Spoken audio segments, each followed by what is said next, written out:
lady, I could tell you this. There's a lady in the rehab therapy thing, and she and I have the same birthday. We're both May 8th, both born on Mother's Day. And she will be 80, and she said to me, I don't know if you'll be around, but she knows I'll be 92. Oh, I was born in the Children's Hospital in San Francisco. And then we lived, my dad was in the service. My mother was a Red Cross nurse. And we moved to Southern California and lived at Fort MacArthur in San Pedro. And I went to the Sheridan School. No, not the Sheridan School. Anyway, it was a public school. And I was supposed to ride the bus, but I usually walked. And then we moved back to San Francisco. Lived in the Presidio. And then I went on the boat and the train. No, the streetcar, the boat, the train to Berkeley, to the academy. Every day? How long did it take you? Huh? How long did it take you to do that? Well, at least a half hour on the boat. Wow. Yeah, it was a long trip. We went down Market Street at the very end there, where the clock tower is, and caught the boat. Went across the bay and took a streetcar to Berkeley and went to the academy there. How old were you when you met Elder Smith? Oh, I was 18. Was he in the academy too? Well, he came there in the fall, and all the girls were going after him. Did you go after him, or did he come after you? Neither one. We didn't have anything to do with each other. How did it happen? Well, in chemistry class, he was across from me doing experiments, and a girl and I were doing some together on our side. And this girl was wild about him. And I didn't like him because he was always making things that blew up. But anyway, I had a party at my house one time. And my dad was a Pinkerton detective. He was out of the service then. And he worked at the Sunshine Biscuit Company in San Francisco, and he'd bring all these fancy cookies home. So we had a table full of fancy cookies. And so we decided to have the party. And the kids came, and it was one of those progressive parties where you had to go out and find this and find that and bring it back. We stole a slow sign. That's a no-no. And we had to find, I don't know who made up this list, had to find an empty slow gin bottle. So George emptied it. It was full? So you drank a bottle of gin? He went to the liquor store and bought it. And emptied it. And make him drunk? Yes, but he got real silly. I shouldn't be putting this on here, Dave. Nobody but you sees this. Anyway, his brother took him home. But he just sat there and laughed and giggled and laughed. Everything was funny to him. Oh dear. That's when you thought you liked him after that? Well, the way we got together was we had a party at the school, and my boyfriend of too long standing came over from San Francisco, and George was living with a family that had a boy and a girl that they'd known each other in Texas. He didn't like that girl, and she couldn't keep her hands off of him. And so he was running around in the rooms at the school trying to get away from her, and I was trying to get away from Charles, who I didn't want to see. And so we bumped into each other, and he says, "Do you have a partner?" I said, "No, do you?" So we became partners. This is the party? Yeah. And I don't know what happened to Charles and Marta, but they were out of the picture. And then, Yeah. I'm gonna pause it. So when you started going together, you were 18? He was 18 too? He was 19 and I was 18 when we got married, so probably I was 17 when I met him. And are we back on? Was it love at first sight? No, No, you didn't like it was a matter of convenience. Oh. But we got friendly, and one day we had a day when you could either go to school or take the day off. I don't know why.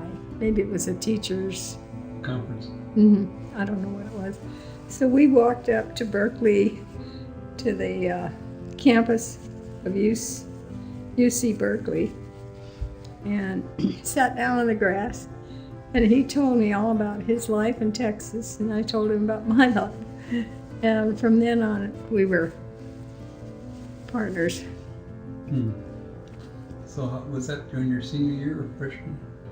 Was that during your senior year or junior year? When was that? Yeah, that was early in our senior year. So by the time your senior year ended, you were married? 10 days after we graduated, Wow. we married. But we only went together 5 months. But you know, we were very mature. So you thought. We knew what we wanted. So you thought. And we were saving our money. We were not going to tell anybody until the right time To get married or you were engaged? to get married. Oh, okay.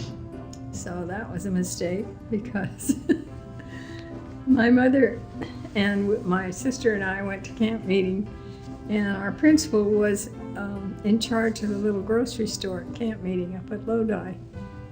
And he said, "Well, congratulations, Mrs. Morgan." She thought he meant because I graduated. And he said, "No, because she's getting married." Took her groceries and ran out of the store to find me.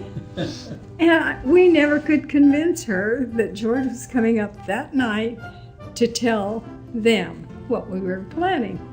She never believed it. Thought they were going to run away? No, she just thought we were going to sneak it. Yeah, I guess so. So anyway. That's funny. Oh my. And then that ended camp meeting for her. She went home. We all went home. And she told my dad, and I don't know whether he cared one way or the other. He was kind of passive. Your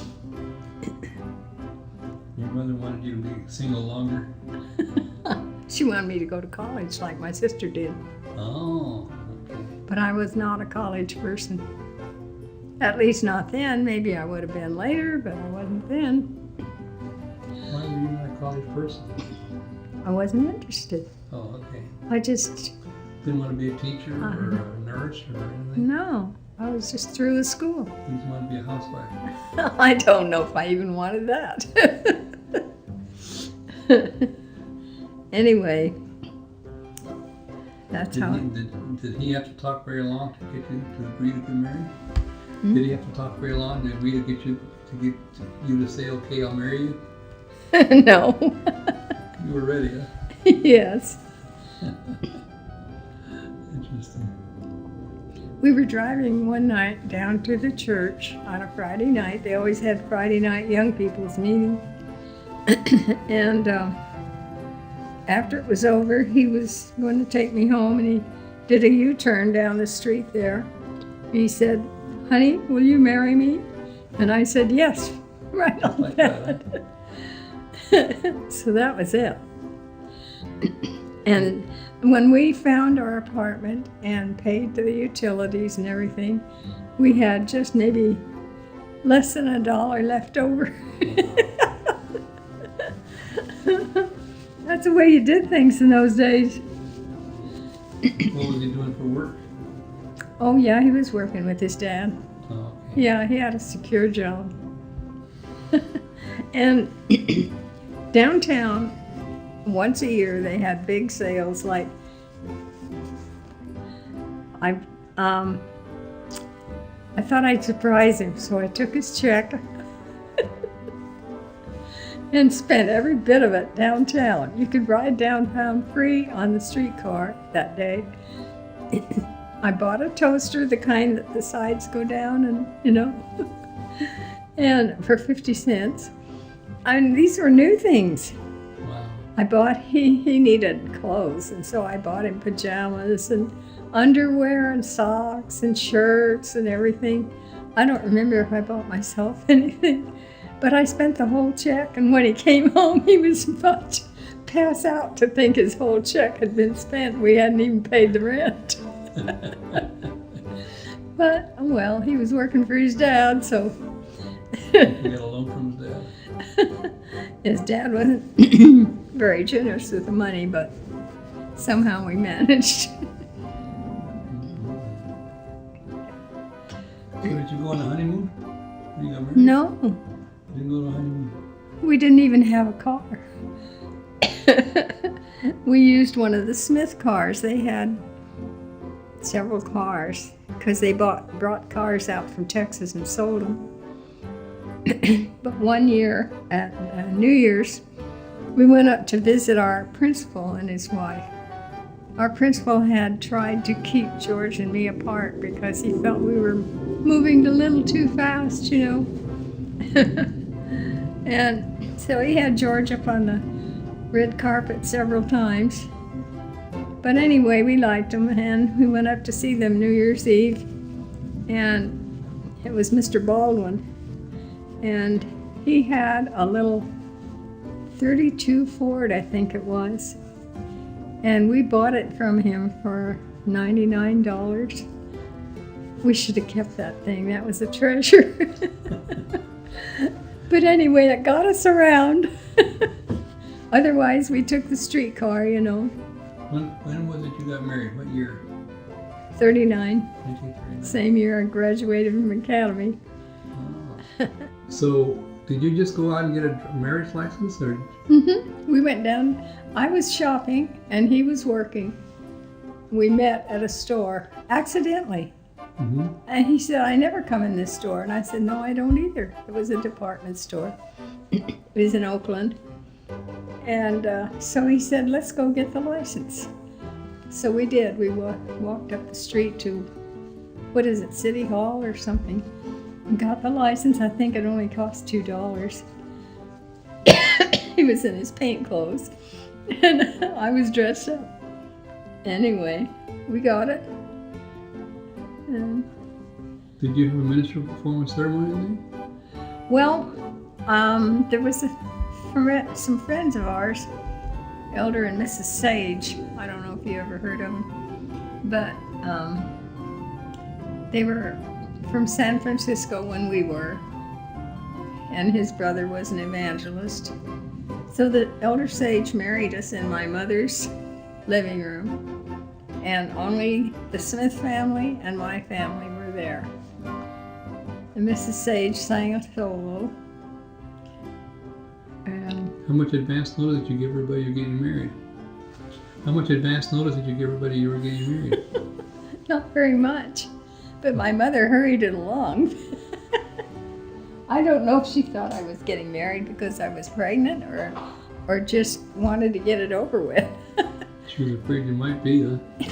Anyway, she hurried it along. She had me hemming dish towels, and we went shopping and bought clothes, and and I remember she had a little lunch fixed. My mother was not a good cook, but she had a little lunch fixed, and George and I left as soon as we could get away. And the Smiths were a family a loving family. And whenever you met them, all of them gave you big kisses and hugs. And I wasn't used to that. But some of our school friends gave us a shower. Mm-hmm. And they threw rice all over the apartment, the stairs and everything. And the landlady was very upset. When did you go to school, George? When did you start school? Oh, well, we moved down to San Bruno, I think it was, or down near Palo Alto, down that way. And he was painting down there. And somehow he just, somebody talked to him and said, you need to be in school. And you need to get into the ministry. Well, he thought a lot about it, so we went up to PUC. Let me see. We moved to Napa, where he worked on Mare Island. They were getting those hospitals ready for the wounded vets that were coming home from World War II. And he was painting and taping and what have you and making great money. Anyway, then finally we went to PUC, looked for a place. There was no place to rent, no place to buy. So we bought a lot, put an old trailer that we rented on it, and lived in that. Had no electricity because it was during the war. So we had to study by kerosene lamp. And he studied at night, worked in the afternoons, went to school in the morning. It was a tough row. And Kathy and I just stayed there. We took our showers down at the dorms because we didn't have water. He had a 5-gallon jug he'd fill for drinking and cooking and just washing up, you know. My sister was in the dorm at that time, and she was crazy about Kathy. And so we'd go down to her room and shower and everything. But it was not a very comfortable situation. And later on, Elder French, do you remember Elder French? He helped us build a little 3-room house there on that lot. And that little house is still there. I think they might have added one more room. But I saw it the last time we were up there. And that was much better. We moved into it before the inside walls were finished, but boy, that was a palace compared to what we'd had. And George's dad and his brothers came up and helped finish it up. I got on the roof and put some of the shingles on. You did? Uh-huh. Wow. And I had a big old wood stove to cook on. Old-fashioned wood stove. I don't know where it came from. I remember one time I was making bread and I ran out of wood. So the bread didn't turn out very good.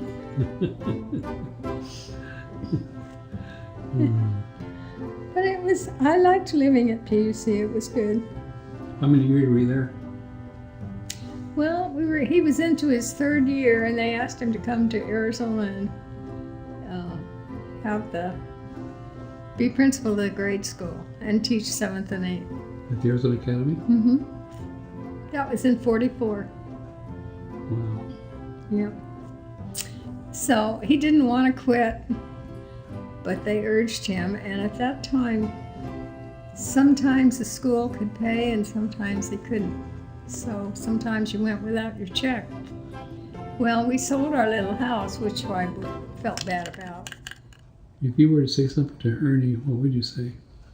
Ernie, if you're still around, I still love you. I still wish that we could be in contact.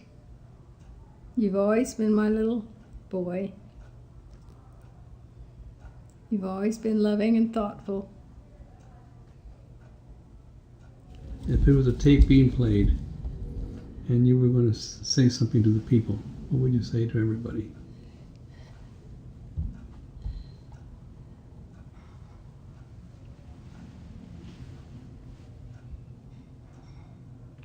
I don't know how to put it.